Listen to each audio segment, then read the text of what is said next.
नमस्कार देवी और सज्जनों, मैं रमेश लूथरा एक बार फिर आपके बीच नई कहानी लेकर। आशा करता हूँ आपको पिछली कहानी कुछ पसंद आ रही होंगी। आपके कमेंट्स और लाइक और शेयर मुझे पता लग रहे हैं, काफ़ी अच्छा रिस्पांस आ रहा है। इसके लिए आप सबका धन्यवाद। अगर आप जिन लोग भाई बहनों ने इसको सब्सक्राइब नहीं किया, कृपया इसे सब्सक्राइब करें। आज जो मैं आपको कहानी सुनाने जा रहा हूँ, तो कहानी का नाम है परवरिश। परवरिश तो आप सब समझते हैं कि परवरिश क्या होती है। जो परिवार के साथ रह के जो परवरिश मिलती है, बच्चा उसी में ही चलता चला जाता है। और परवरिश अगर अच्छी हो तो बच्चा नेक काम भी करता है और परिवार का नाम भी रोशन करता है।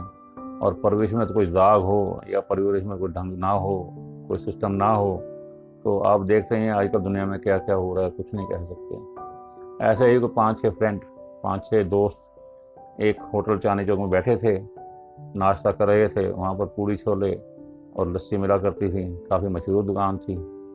वहाँ बैठे बैठे गप्पे मार रहे थे और ऑर्डर किया हुआ था। 6 जने बैठे थे, वो 6 लोग थे। उन्होंने ऑर्डर किया हुआ था, उसको ऑर्डर आने में 5 मिनट टाइम था।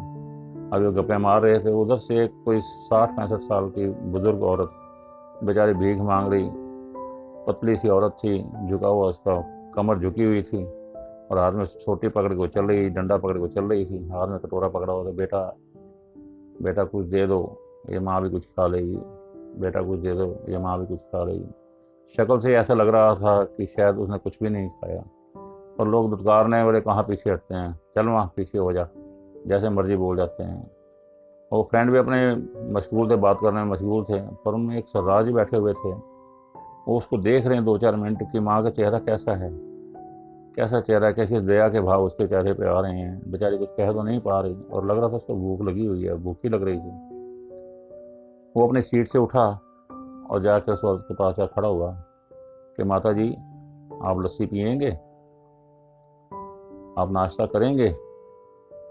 माता 2 मिनट उसके मुंह की तरफ देखती रही।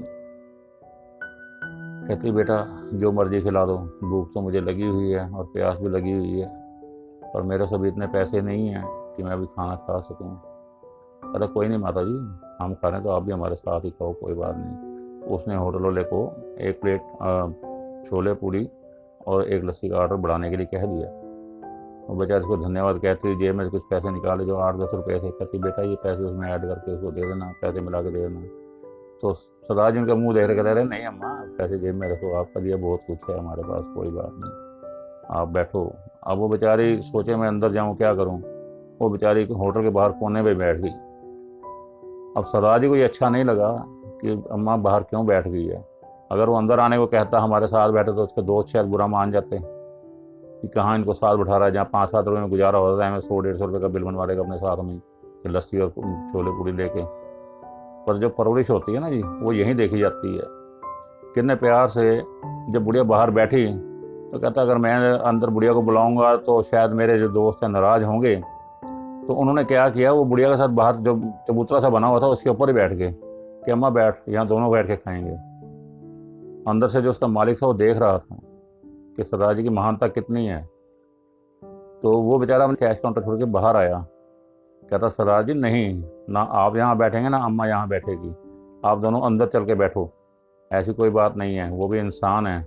और मैं तो आपको देख रहा हूँ कि आप इतने प्यार से आगे माता से बात कर रहे हैं, कोई तो उनको बुला के राजी नहीं होता, कुछ नहीं होता। और आपने इतने अदब से इतने प्यार से उनसे पूछा है, भूख लगी है, कुछ खाओगे, ऐसे वैसे कुछ करके पूछा आपने, और बड़ी अच्छी बात है। मैं आपके बात एक करना चाहता हूँ कि मेरी दुकान में सुबह से शाम तक बहुत ग्राहक आते हैं, बहुत ग्राहक आते हैं, आपकी कृपा है। पर आप जैसे इंसान बहुत कम आते हैं जिनको किसी के साथ हमदर्दी है। ये सिर्फ परवरिश का ही असर होता है। अगर घर से परवरिश अच्छी मिली हो तो संस्कार भी इसीलिए आते हैं। दूसरों के ऊपर दया भी जब ही आती है जब घर से कुछ सीखा हुआ हो। क्यों, हमारे जो माँ बाप होते हैं ना, उन्हीं को देख के हम सीखते हैं कि हमारे माँ बाप किस दर्जे से बात कर रहे हैं, किस तरीके से बात कर रहे हैं। बड़ा फ़र्क होता है। और बच्चा जो है माँ बाप को देख के ही सीखता है। जैसे आपने इस माता से बात की है, मैं समझ सकता हूँ कि आपके परिवार का क्या बैकग्राउंड होगा। कम से कम वो लोग सेवादार, सेवा करने वाले, इस टाइप के लोग होंगे जिनको दूसरों से हमदर्दी भी है। और वही चीज़ मैंने आप में देखी है। तो कृपया करके आप अंदर चलिए, मैं 2 कुर्सियाँ और लगा रहा हूँ, आप भी अंदर बैठे और माता जी भी अंदर ही बैठेंगे, ऐसी कोई दिक्कत नहीं है, ये भी इंसान है। तो भाइयों, मैं तो इतना ही कहना चाहता हूँ, किसी को छोटा मत समझो वक्त किसी का बेकार भी होता है, कभी वक्त का कोई पता तो होता नहीं।